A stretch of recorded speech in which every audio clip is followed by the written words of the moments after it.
What's poppin', y'all? It is your boy Guardy3, and welcome to this episode of Coffee and Sports Entertainment. Because we will be talking some wrestling today. We're going to be talking a little Nice. Royal Rumble. Although we got a lot of NFL to talk about today. But before we get into all that, let me introduce to you the greatest co-host of all time, ladies and gentlemen. He is Mo Better. How are you today, Mo? I'm doing great. Beautiful Friday morning. Getting ready to talk some hoops. Getting ready to talk some NFL, and more importantly, getting ready to talk some wrestling. Let's get it. No, absolutely. So, first, I wanted to start potentially with a huge, some pretty big news for the Super Bowl. We have the big game in a couple weeks, and the Eagles might be getting some reinforcements, Mo. Brandon Graham has said he might be able to play. He's going to talk with the team. He's trying to practice so he can, be ready for get into the big game. Last time we saw him, he tore his triceps in November. Right. So, Mo, my question to you is, do you think that we see Brandon Graham in the Super Bowl? If he's healthy enough, yeah, look, I think they might use him as a situational player. But a Brandon Graham, even as a situational player, can impact the game. He can make a play. And so, look, I think the Eagles' defense is terrific, minus him. But if they can get him to play a few snaps here and there with the opportunity to make a play, yeah, I say go for it. So I think they might use him situationally because I do think in a lesser role because he's not 100%, his timing might be off, but he can still impact the game. So it's the Super Bowl. If he's healthy enough to go, you don't waste these kind of opportunities. So yeah, I'm excited. If you're an Eagles fan, why wouldn't you be excited to get Brandon Graham back? Yeah, absolutely.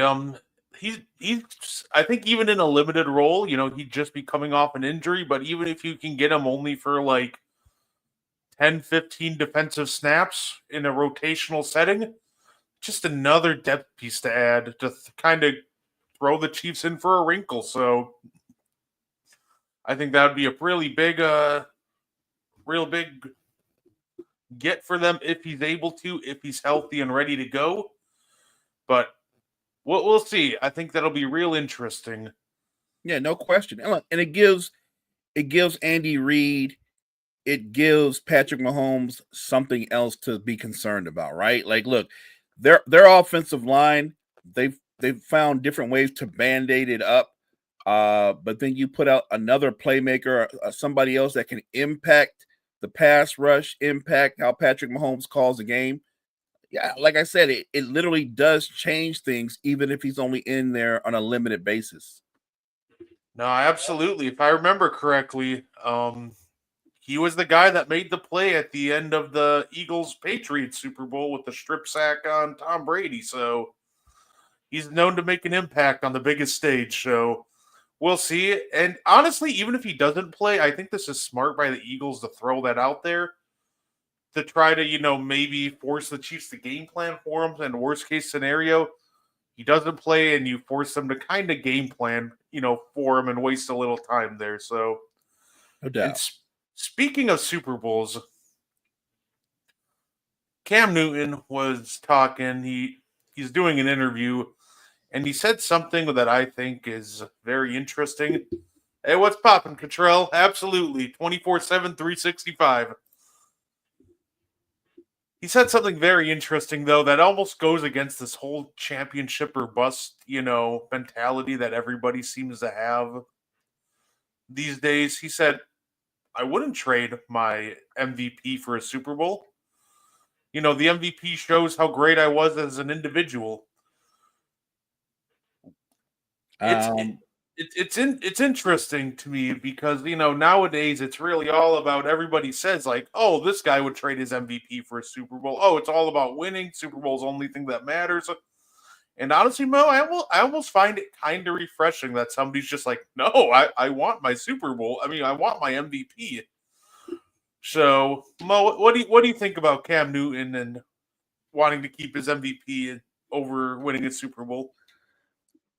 First of all, I respect his honesty. A lot of guys would have never said that. They would always say that I'll take the ring over an individual accolade. That do I think he means it? Yeah, look, I think Cam's a straight shooter. I think he means exactly what he says. Um, that's a tough one because when you say that you would rather have the MVP over winning a Super Bowl. The thing is, the Super Bowl is a team accomplishment, right? It's not just a Cam Newton award. Had they won the Super Bowl, every member of the Panthers would be Super Bowl champions. So I'm one. I mean, I get it where he's coming from, but I'm wondering if I'm a teammate or a former teammate. I'm not sure I'm with him on that because I would much rather be a Super Bowl champion than Cam being MVP. Because what does Cam being an MVP mean to me? Yeah, no, that's fair. I can absolutely see why that if you're a former Panther from that championship team, why it would irk you. But at the end of the day, I respect the honesty. I respect some, straight shooting. We've seen similar comments even like on the NBA side of things where Carmelo said, I wouldn't trade my gold medals for a ring. We've seen, similar comments made on this before, but I every once in a while it's kind of refreshing to get away from the championship for bus mindset, and it's nice hearing from a straight shooter like Cam in that No, regard. I totally look. Like I said, if I'm a teammate, I might think about it differently. But look, as a fan on the outside looking in, I can appreciate him being honest. He's talking about it how the MVP does elevate him as an individual talent. But in a bigger picture, is he immortalized as an MVP? Because you could be a Super Bowl champion and maybe be more immortalized. Maybe it even elevates how we look at Cam Newton's career overall. You know what I'm saying? Like I'm not taking nothing away from his honesty because, like I said, I appreciate it. But it's easy to say what you wouldn't do since you didn't do it to begin with. You know what I mean? Like Yeah. he didn't win a Super Bowl. It's not like he had a choice. He didn't win. So it's easy to go by default and go, no, I'd rather keep the MVP. Well, you was stuck with the MVP anyway because you actually didn't win the Super Bowl. Melo can say, yeah, I'd rather have my gold medals than a championship because you didn't win a championship. You only have the gold medals. So I get that. It's not like you had a choice. Your career played out that way. You didn't win anything. But the gold medals, yeah, I got you because it represents your country. But at your profession, what you do for a living, you didn't win anything. No, yeah, it's a and it with Cam, some people it almost feels like they undersell how great Cam Newton won is in his absolute best. It seems like a lot of people remember, hey, that's the guy that didn't dive on the ball in Super Bowl 50 on a Yeah, I fumble. bet. I bet. So, but yeah, no, absolutely. And another fun thing, Mo, that we have, next week is the NFL award show. So I thought we'd have a little fun this morning, and I figure we would just predict the winners. Who do we think are going to be the winners at this NFL award show? And I figure, we'll kind of start off maybe with a real challenging one, or maybe it's not challenging, depending who you ask. Obviously, I'm talking about MVP of the league. I'll start big. Mo, is it because we know it's down to two at this point, right? Is Yeah. it Josh Allen or do you think it's Lamar Jackson next week? My gut instinct is it's going to be Josh Allen. It's just been it's been a narrative driven kind of season, and he's had a terrific season. I think it will be Josh Allen. Um, I'm not. You can't hold Lamar's shortcomings in the postseason against him for a regular season award, and I think I think Lamar Jackson should win the MVP. But if you're asking me who I believe is going to win, I believe it's going to be Josh Allen. Yeah, say Josh Allen's been. I picked him, before the year started. With I think I'd say I agreed with Gene on that one when he's the first one to say, and I backed him up on it. I do think that obviously when we're talking about MVP, Lamar Jackson absolutely has a fantastic case, and I think in all reality, Lamar Jackson should win it, but I really feel like they're gonna give it to Josh Allen. I feel like they're gonna sneak that one to him. And it's funny, right? Because last year we were saying Lamar didn't really deserve MVP. There were players better than him that were more deserving of the award, and he won it. And now it almost feels like we're doing the opposite this year, that Lamar Jackson should be MVP. And there's a very real chance that he doesn't get it. It's weird how these things work. Yeah, I think with Lamar Jackson too, you might be getting a little, I guess, MVP fatigue because he's the type of dynamic talent that the year he had last year was terrific. He was even better this year. It wouldn't shock me if next year he had as good or better season than he had this season, and he might not win it. I just think there's a little bit of Lamar Jackson fatigue, and I don't think it's because of what he's done in the regular season because he's been great, obviously. But I do think sometimes voters penalize great players for maybe having shortcomings in the postseason. I do. Um, we'll see. And by the way, in no way am I saying Josh Allen's not worthy of being an MVP. I'm not saying that at all. I'm just saying that I was more impressed with Lamar Jackson's season. But if Josh Allen wins, good for him. He's a terrific player. When we were coming into this season, if you told me that Buffalo was going to have the record that they have, the season that they had with all the change they had, I would have been like, not likely. Like I would have said Josh Allen might get them into the playoffs.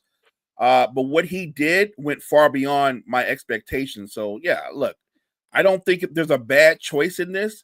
I just think my vote, if I had a vote, would be for Lamar Jackson. But I'm good with Josh Allen being the MVP.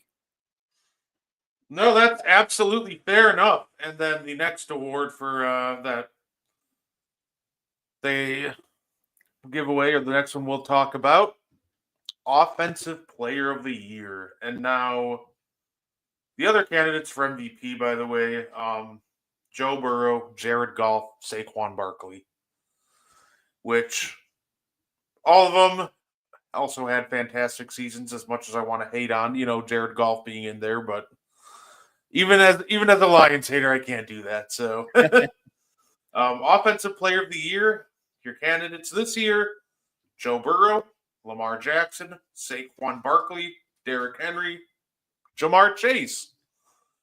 And it's funny. I really don't want to see a quarterback win this one. We already kind of give the quarterbacks their own award with the MVP. The MVP, right? I think that this one should be Saquon Barkley. He is one of like 9 guys in history to rush for over 2,000 yards. I'm with you. That's where I was going, partner. Everybody that's any good in the current NFL can throw for 4,000 yards, right? I mean, it's kind of set up that way. It's not easy to rush for 2,000 yards. Those kind of seasons don't come along very often. They just don't. And I think Saquon has been the most explosive player in football the entire season. And it would shock me actually if he didn't win this award. Like we said, the MVP has become a default quarterback award, but for what he's done, I would actually say Saquon should win, and the guy that should finish in second, not that it would matter to him, is probably going to be Joe Burrow. Yeah, no, absolutely. Say Joe Burrow, Lamar Jackson both had terrific years, but I'd prefer just not a quarterback win this one, even though all 3 of those guys are deserving.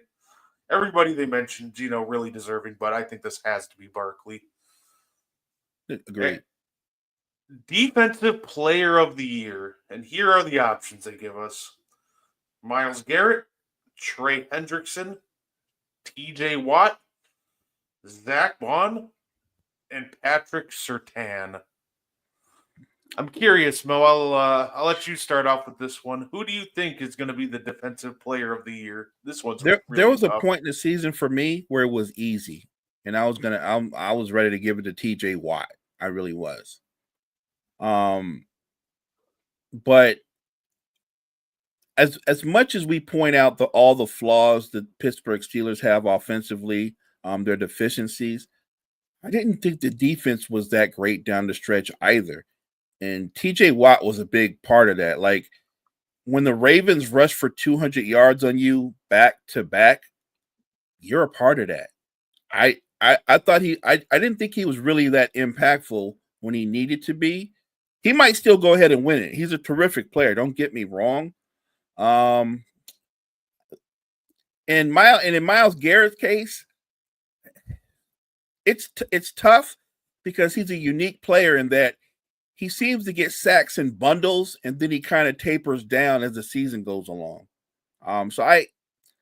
It's a tough call, honestly. If I had to guess, I think they're going to give it to Watt, but for me, it's more of a toss up. I just don't think it's.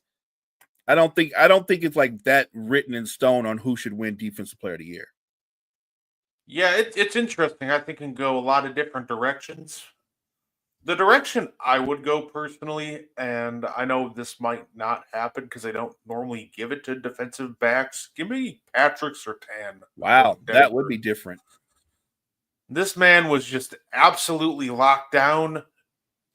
He's one of those rare corners where you don't have to give him safety help. He can clamp up whoever he's up against. He was like almost just the anchor of that Broncos defense, clamping up everybody in his path. And I genuinely think that he was so fantastic and so elite this year. I think he should win Defensive Player of the Year. I give me Patrick Surtain.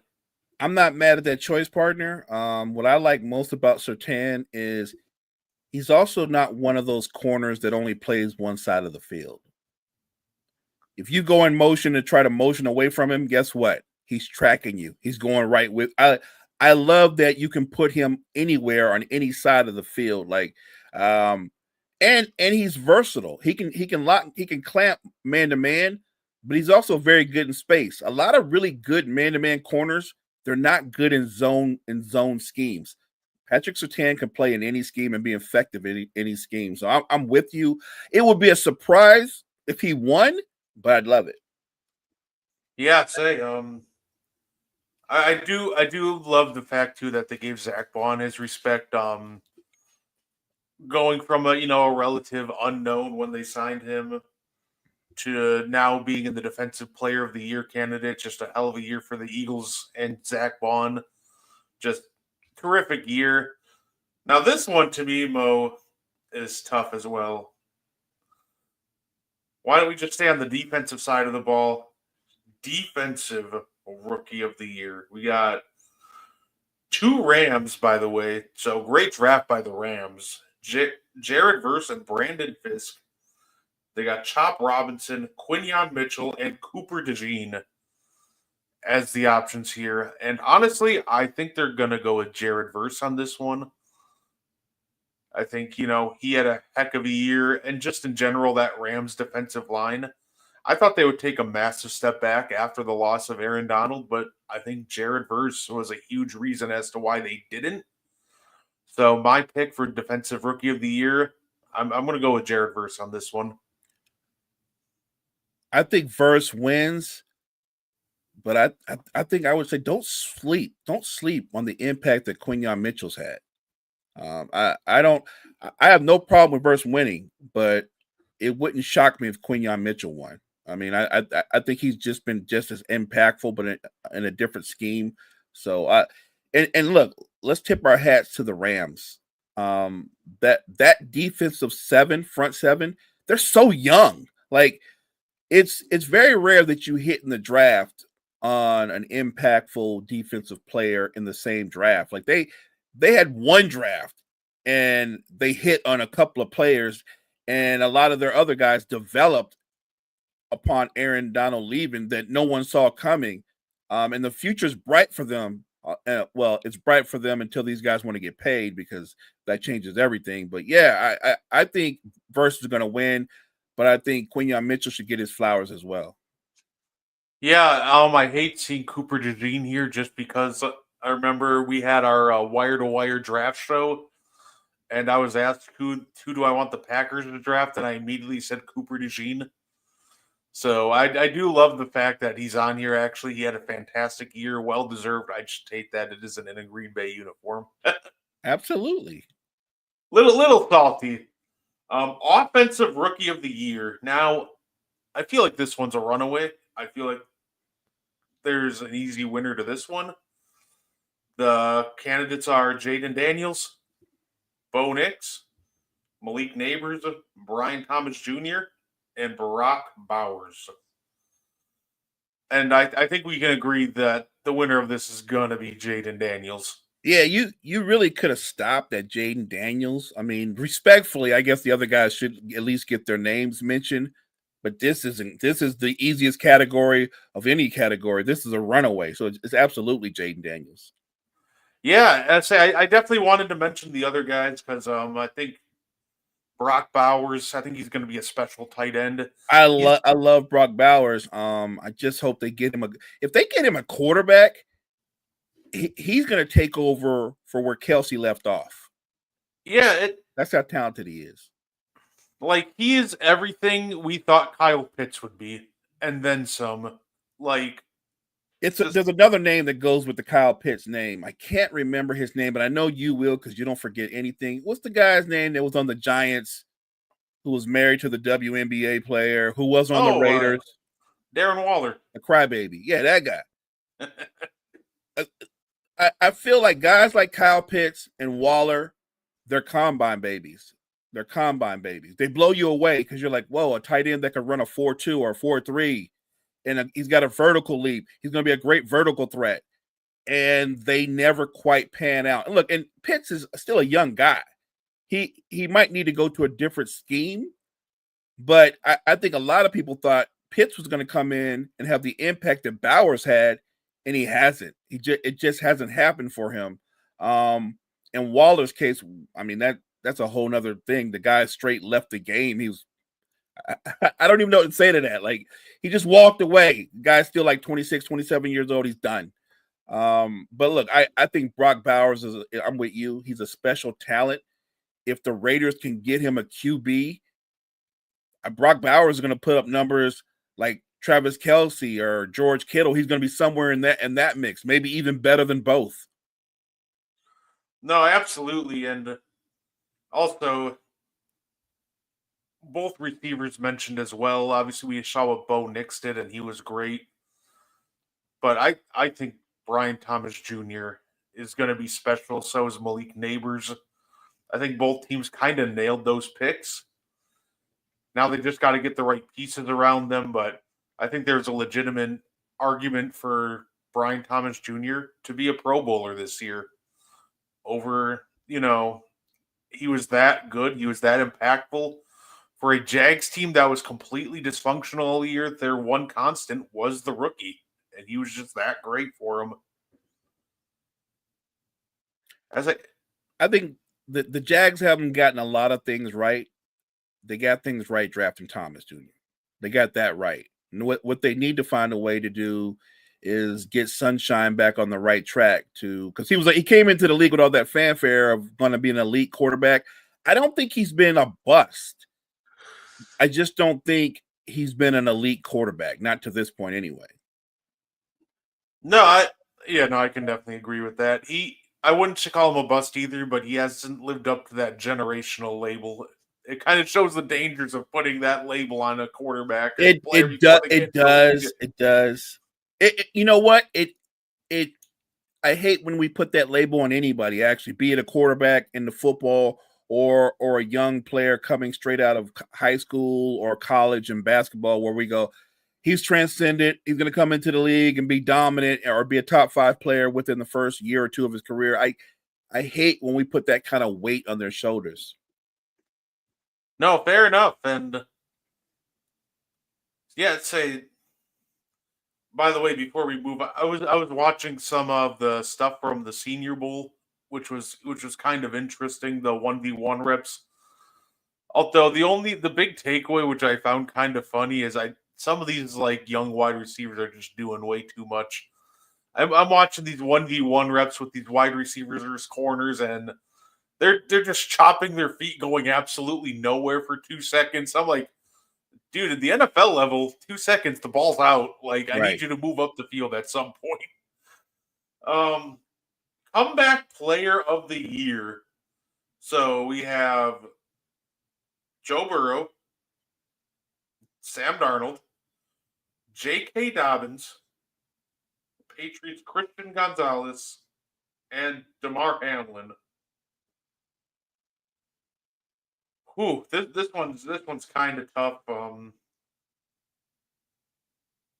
It almost feels like that.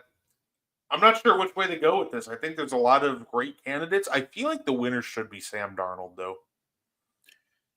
I think a lot of people are going to say Sam Darnold. I'm going to go in a different direction. I'm going to say that if the award is the comeback player of the year, that should go to Joe Burrow, because Joe Burrow already has a resume of being an elite player. He kind of had a kind of like a down year from being injured last year. I don't think Sam Darnold's coming back from anything. He's coming back. What is he coming back from? A failed career. He wasn't injured or anything. He just wasn't very good. I don't think he should be getting comeback player of the year. He was healthy. He just wasn't playing much time on the field. I think he's going to get it, but when I look at the award and what it's supposed to mean, I don't think he fits the criteria. I think Joe Burrow's a better case than he does. Hey, listen, I almost feel like coming back from the stigma you get from the terrible quarterback development of the Jets and Panthers just might be worse than an injury. So, Yeah, I mean, that, I get that, but at the same time, you know what? Maybe I think he will get it. Don't get me wrong. yeah, I think he will get it. I would go with Burrow, but I think he will get it.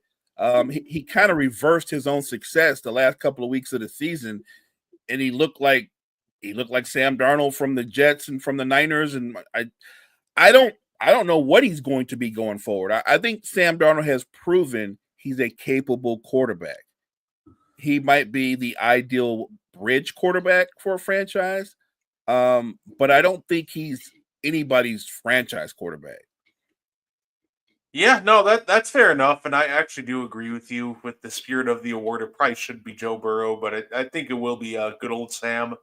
If I'm Sam Darnold, I'm probably trying to stay in Minnesota, even if I have to take a little less money to do so. And what's less money, right? Like they're going to offer Sam Darnold. I'm guessing the Vikings are going to approach him at about 35 to 40 million dollars, right? Like Danny Dimes money, right?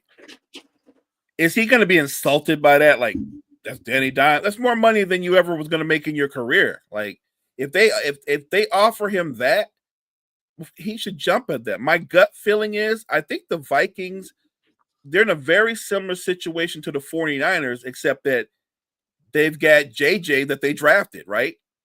That was going to be the guy. I don't I don't see them investing in a big contract in Sam Darnold. I don't see that. Yeah, no, absolutely. Good morning, Chase. How are you today, sir?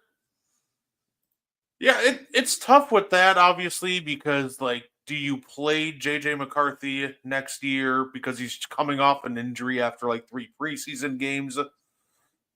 I think if you can find middle ground, you bring Sam back, maybe sit JJ for one more year, and then slowly try to work him in with some real game reps, and then I think maybe 2026 is the year you'll maybe look to start him. I love that But idea. I love that idea. If they can find middle ground partner, I love the idea of bringing him back, um, letting JJ get 100% healthy, still learning his craft, and like you said, maybe the following year he's the guy, right? I think that's a very smart plan by the Vikings. That might be what they have in mind. It really just comes down to what Sam Darnold and his representatives are willing to accept.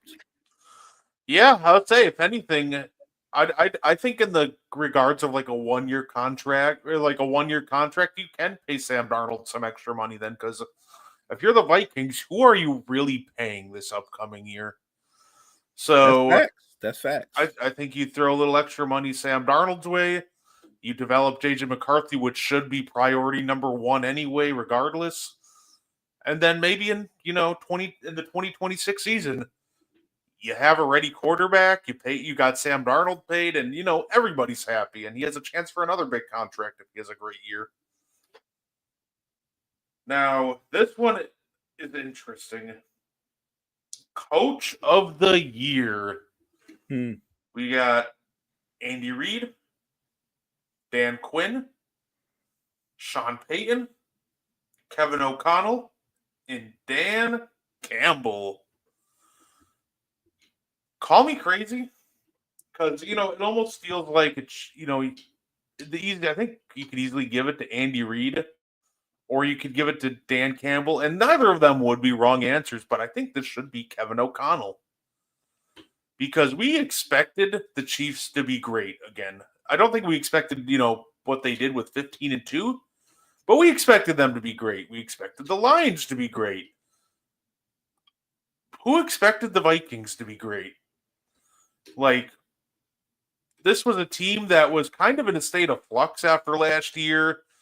They had Sam Darnold and a rookie quarterback. Like, nobody really expected anything from them. In fact, I thought that they were going to be at best third place in the NFC North before the year started. But for them to come on this strong, win 14 games, I think that the coach of the year for this year, I think it should be Kevin O'Connell. I think Kevin O'Connell has a strong case. He does. I guess for me, I'll do a little bit of. I could be wrong. I don't remember who was the NFL Coach of the Year last year. I don't remember. It was. Do you remember?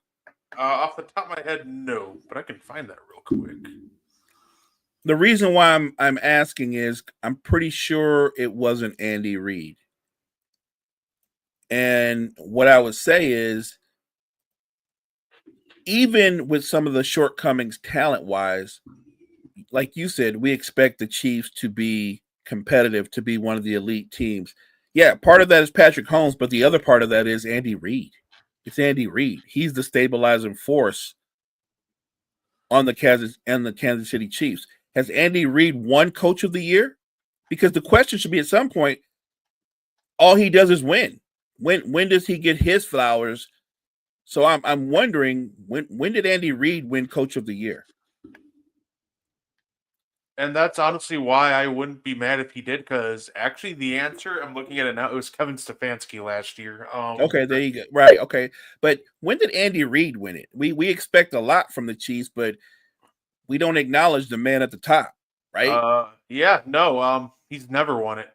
All right, so all I'm saying is that's kind of crazy, because I remember him taking the Eagles to 4 conference championship games. Oh, wait, here it is. 2002. He did win one. Okay, he got one. I'm going to say he had to win one. Like, the man took the worst receiving core that I've ever seen to multiple conference championships.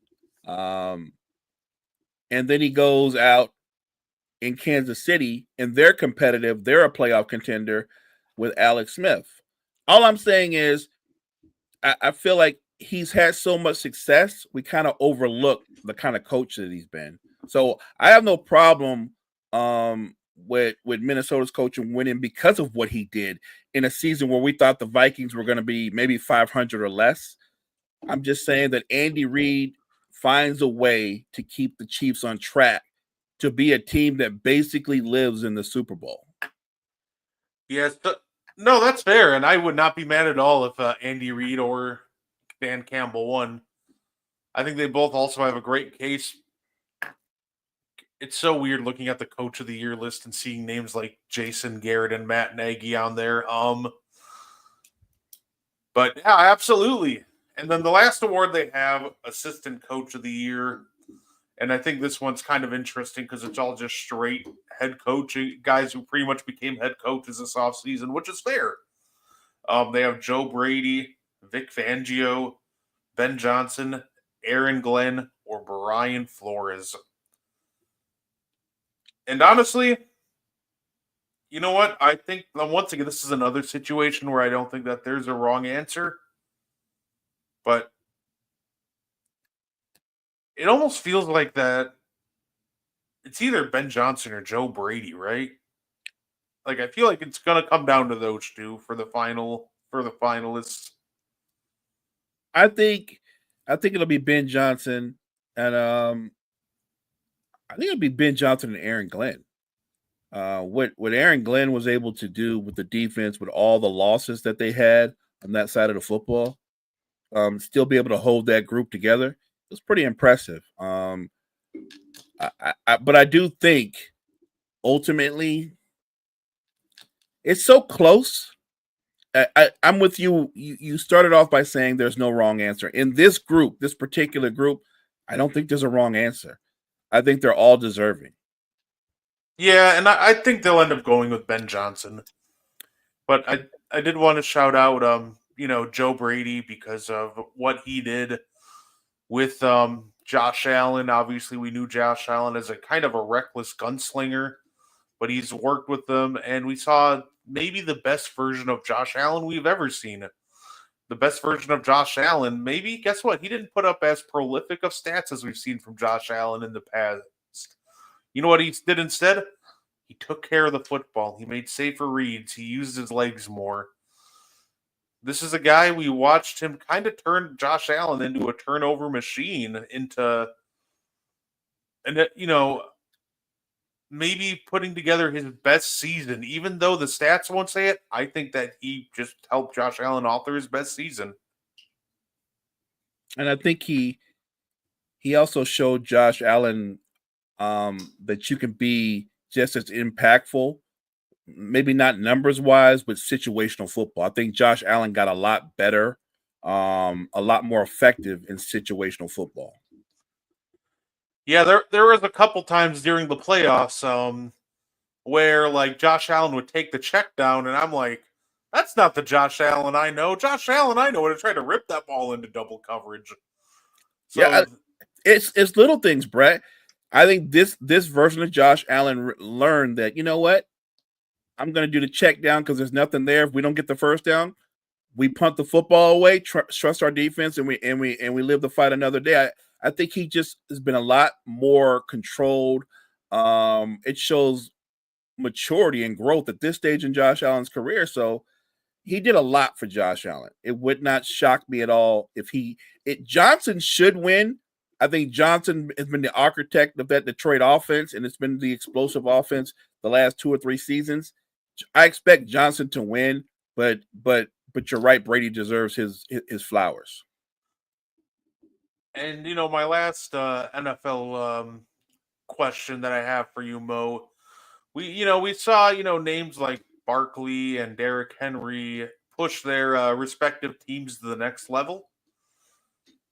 Do we think that these caliber of running backs are starting to make a more return to prominence? Over the years we've heard you can find running backs in the draft, or the value of running backs are watered down, but with the return of more teams playing this too high safety look to take away the deep ball, the run games just become a lot more prominent, it feels like, just due to schematic changes from the defense. So do you think that to counter this too high safety look, we might get a little running back resurgence? I do, but I also think that it'll be a running back resurgence, but I think I'm thinking in terms of the special elite running backs. I don't buy into like any old running back who could just fill in. Like the Eagles had a good run game before Saquon came along. Nobody would argue with that. But Saquon did come along, and he showed you the difference between a good run game and an explosive run game with an elite running back. The Ravens have always had a good run game because they've always had Lamar Jackson. When you can book your quarterback for 800 or more yards a year, you're going to have a good run game. But then they brought in Derrick Henry, and you had a back who gave you a 1,900-yard season, who gave you 16, 18 touchdowns. There is a difference. I don't think just any regular running backs can do that. Like I've heard people say, well, the Steelers have really good running backs. They have good running backs. They don't have special running backs. I think there's a resurgence. There'll be a resurgence in special elite running backs. The young man, his name escapes me right now, Bijan Robinson for Atlanta. That's a special talent. That's a special running back. I think Dobbins had a really good season, but I don't think Dobbins is a special running back. I think he's a good running back. That's where I think there's going to be a resurgence. I think the scouts, I think the GMs, they're going to do their due diligence and look for guys that can make plays in space, guys that are elite in terms of their vision, their cutback ability. They're going to look for special talents, not just regular talents. See, Cottrell says, not going to lie, I think this class of running backs is going to bring back the mindset of finding the running backs in the draft. Genty, Henderson, Scatterbo, Hampton, etc. Possibly anywhere from 5 to 8 running backs in this draft will be quality starters. I'm with Cottrell. I'm with him 100%. I do think, and remember this, when you have an effective run game and you can run the ball the way the Eagles have run the ball, the way the Ravens have run the ball, you know what you don't do a lot of? You don't turn the ball over a lot. Yeah, no, and Chase says Barkley is a generational talent that is being able to showcase what he's about and what he's capable of on an Eagles team that the Giants couldn't do for him. I definitely agree with. I think it's gonna, help the elite running backs get paid again. I think there is gonna be a fine line. I think, going forward, it'd be great to value the running back position again. But I also think teams have to be careful, because what did the Ravens do? They brought in the elite running back after they had the key skill positions figured out, right? What did the Eagles do? They had the offensive line, they had the receivers, they have the quarterback. Now you bring in the elite running back. It's almost like the cherry on top of the sundae. You got to build the rest of it before you get that elite running back, if you really want to get max value. So, no, I agree. Well, that's it for our NFL talk, because we named this show Coffee and Sports Entertainment, and we are going to sports entertain you, because tomorrow is the Royal Rumble. Your boys will be back right here for a Meaty Boys Royal Rumble watch-along. But I figure before we do that, Mo, well, let's talk a little about it. So, if anybody doesn't know, the Royal Rumble is in Indianapolis. We got 4 matches set up for tomorrow. We got DIY versus the Motor City Machine Guns in a 2 out of 3 falls match for the Tag Team Championships. Cody Rhodes versus Kevin Owens in a ladder match. And then the men's and the women's Royal Rumble. Cottrell's ready to rumble. I'm ready to rumble. I love it. So, I think, first off, I want to start with the non-Rumble matches, because I think they're both going to be fantastic. DIY and the Motor City Machine Guns, 2 out of 3 falls, Mo. That's going to be an absolutely terrific match. I don't see, DIY losing their tag titles quite yet, but I think that could very well be in the running for match of the night. They're just that good. I think any one of these 4 matches could be match of the night. But this tag match, I think it's going to be something special. I agree. You have 2 tag teams that are terrific in-ring performers. DIY can execute any kind of move. They can go with an aerial assault. They're effective outside the ring. I think we're going to see tables. I think we're going to see a little bit of everything in this match. The Motor City guys, those guys are all about speed and timing. I don't see them winning the match, but I think it could be a classic match. I think it's 2 out of 3. It's going to go to the 3rd fall. But I think DIY is going to find a way to retain. No, absolutely. Absolutely. DIY's been putting on classics, in NXT. 100% agree. Give me NXT DIY tomorrow night. Yeah, they've been putting on classics in NXT and the main roster, and I don't see why tomorrow would be any different. Of course, for the undisputed WWE Championship. We're going to have 2 belts hanging over the ring. Cody Rhodes versus Kevin Owens. Now, I think this is fun. I think I don't see Cody losing quite yet. I think you're going to have him take the title into WrestleMania. But, what if, Mo? What if they swerved us? I think Kevin Owens has been doing absolutely fantastic character work. And I think Kevin Owens does deserve a, undisputed title run at some point. I don't think it's now, but you know what? I'm not going to leave it off the table that they pull an absolute stunner on us and somehow have Kevin Owens walk out of the Royal Rumble with the titles. That would blow my mind. It really would. I do agree with you that Kevin Owens, what he's doing with this character, with this version of himself, you can tell nobody's having more fun than Kevin. Maybe, I was going to say maybe, what's our girl's name? She just won the belt. Oh, Rhea? Not Rhea. Tiffany? Yeah, maybe Tiff. I think Tiff has the most fun in the ring. Maybe Drew McIntyre with his character, he's probably having as much fun. But Kevin Owens is embracing this completely. He's been a heel before, but this is a different kind of Kevin Owens as a heel. It's going to be a great match. And to your point, I do think at some point Kevin Owens is going to be a champion again. I don't know if it's going to be at the Rumble. My gut feeling is it won't be, but I think you're right. Somewhere down the line, Kevin Owens is going to be wearing a belt. He's going to be the champ again. I don't know how long the run will last, but I do think it happens again for him.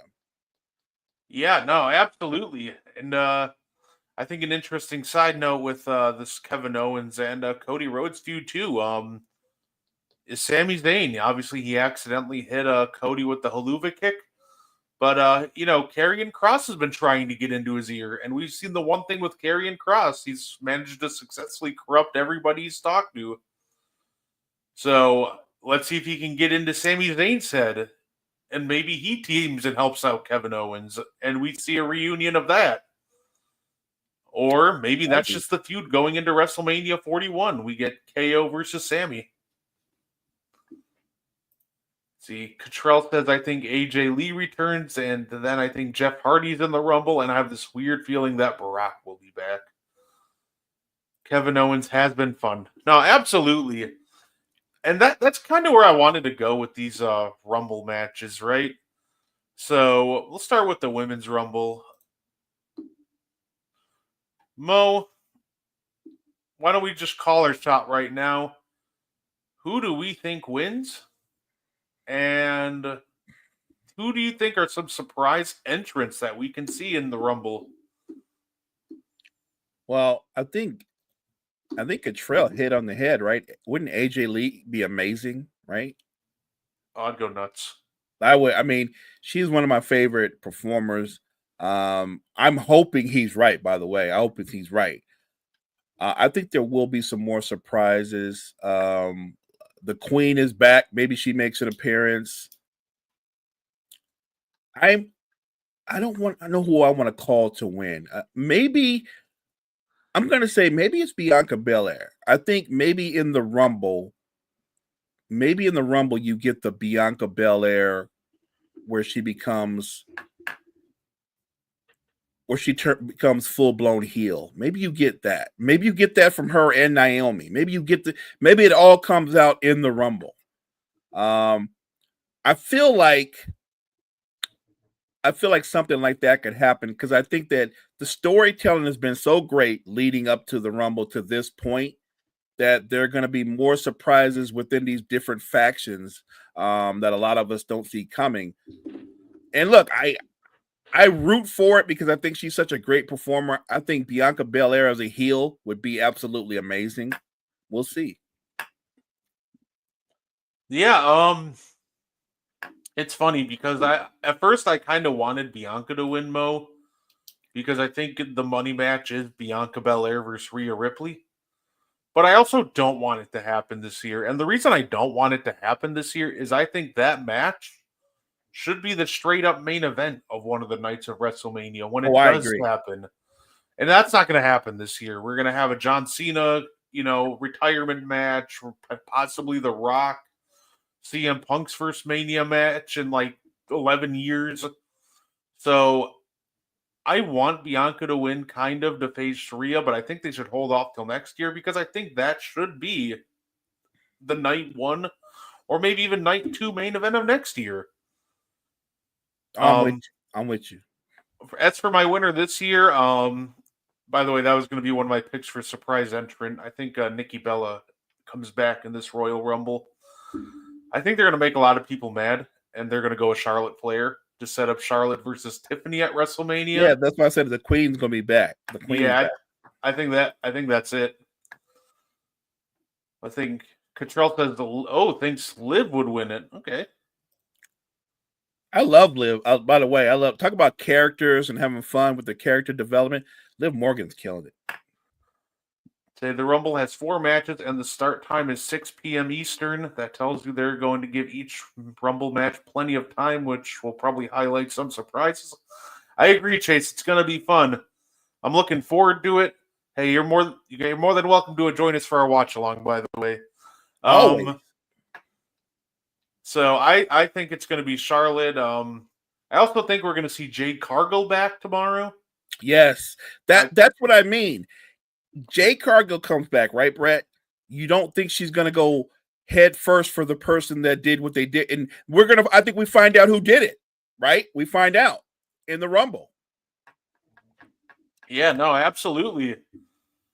And of course, the men's Royal Rumble. This one I think is so tough on who wins because you could go so many different directions. Mo, who do you think wins the men's Royal Rumble, and do you think there's going to be any big surprises in this one? I think there are going to be a ton of surprises, but I'm going to pick the guy who's like the Patrick Mahomes of the WWE. I'm going to pick the Tribal Chief to win. I think the Tribal. Now he might get beaten down. He might be in there the longest, and I still think Roman Reigns walks out the winner of the Royal Rumble. Say it. I'll say Roman. Say you can run. I think you can run either title match and it'd be fun. Roman Gunther. I think that would be great. I honestly think you would have to run Roman Gunther if he won, because I think fans would be like kind of pissed if they're like, "Yeah, we're running Roman versus Cody for the 3rd year in a row." But I guess what, a Roman Gunther match could be a great match. No, absolutely. I'll take that. No, absolutely. I think I'm kind of bouncing between two because I think that we're gonna have a little bit of an old school winner on this one, right? I think it's gonna be either John Cena or it's gonna be CM Punk. I'm gonna go with I picked John Cena this entire time. I'll stick with it. I think one of two things happens. I think John Cena wins straight up and goes on to face Gunther at WrestleMania. Or I think, CM Punk wins and you get Punk versus Cody at WrestleMania. So, for a surprise entrance, you want Trick to come in early? Yeah, no, I think Trick would be a great one. I hope he does. Cena wins and takes out Gunther for the farewell tour. Yeah, I think we'll see a lot of great surprises, and I think we'll see a lot of great talent from TNA, which for the longest time would be unthinkable, but that door kind of got opened, and now they have an official partnership. I don't want to say any names, but say his name and he'll appear. I think we're going to get Joe Hendry in the Rumble tomorrow. Yeah, look, I'm here for it. I'm here for all the surprises. And look, I'm with you. My gut instinct, like I'm picking Roman Reigns only because I thought Cena winning seemed to be too obvious or too predictable. I do think John Cena goes into the Rumble. I think John Cena is terrific in the Rumble. I think he eliminates a bunch of people, surprises a bunch of people with who he eliminates. I think in the end, though, if Cena wins, it wouldn't shock me, but I think they're going to give it to Reigns. Chase says Joe Hendry's a lock for the Rumble. Hey, fair enough. I think, between him and names like the Hardy Boys, I think you'll see them in the Rumble too. That's the fun part. We only have like 15 confirmed names, and they might announce a couple more on SmackDown tonight. Right. But there's a lot of room for just surprises. And with the deal, obviously, with TNA, and we've even sent, we've seen WWE sending people over to, wrestle in New Japan too. Who says we don't maybe get a absolute shocker and we get somebody from New Japan or from over there? So I'm looking forward to it. It's going to be absolutely fun. I'm so excited for tomorrow.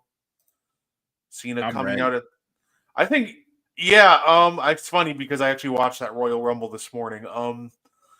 Cena coming out at 30 and winning just like he did in 08 would be fun, or like very symbolic. I think you have him come out at 17 since he's trying to win his 17th championship at WrestleMania. Or if he's eliminated, have him come out at 16. Almost kind of say, hey, this man's going to be stuck at 16 for another while. I do think he gets to WrestleMania. I think the real question is, do you have him win the Elimination Chamber? Or do you have him just win his third Royal Rumble? Which would tie him for the most ever Rumble wins with Stone Cold Steve Austin. So that will be interesting to see which direction they go. Yeah, I'm looking forward to it. By the way, like I said, you can expect we're going to have a lot of fun tomorrow with the watch along. Listen, I'll be lie. I'll probably be singing a lot of the theme songs. I like singing the songs. They're a lot of fun. We'll make sure it's lively.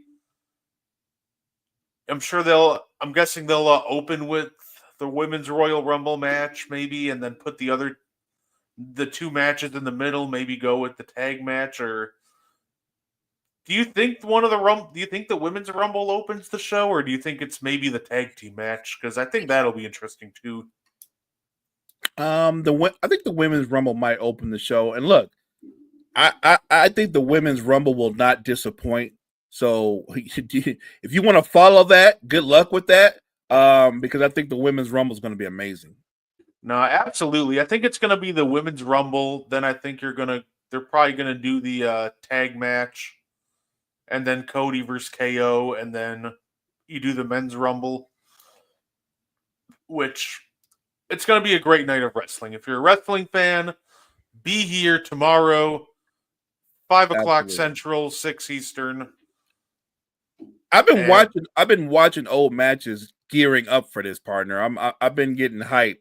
A matter of fact, when we got off from N1 last night, I went and watched Chris Benoit, rest his soul, versus Kurt Angle. It's one of my favorite matches of all time. Yeah, like I said, I woke up. I was up early this morning. I was up at like 5:30 a.m. and I ended up watching the entire 2008 Men's Royal Rumble match that John Cena won. And just the pop that he comes out to is absolutely insane because truly nobody expected him. Coming back after 3 months after tearing his pec is still one of the wildest things that I've ever seen. Like, that man is not human. I'm still convinced. But, it was a great show. Before we get up and out of here, Mo, is there anything that you wanted to add, sir? No, I just appreciate everybody for joining you and I this morning. The chat was live. Appreciate you, Chase, Cottrell, Gene, the whole crew. Thanks for stopping in. Make sure you guys check out all the great content we have at Wire to Wire Network. Wire to Wire Network, we appreciate you. Chase says one more. He said this is it for his wild prediction. CM Punk wins. Heyman costs Roman the Rumble, and we find out what that was the favor. Heyman defends his actions by telling Roman he got his tribal chief back and didn't expect Roman and Punk to be the final two people. Hey, Chase, I'm sold. I didn't even think about that possibility, but I've been thinking that Heyman was going to turn on Roman. But where would be a better place than the Rumble? if it comes down to him and Punk. Yeah, say 2 years ago we saw Roman get turned on by Sammy at the Rumble, and 2 years later, why not do it again? But everybody, we thank you for tuning in. Check us out tomorrow night for the Rumble. In the meantime, I hope you all enjoy the rest of your night.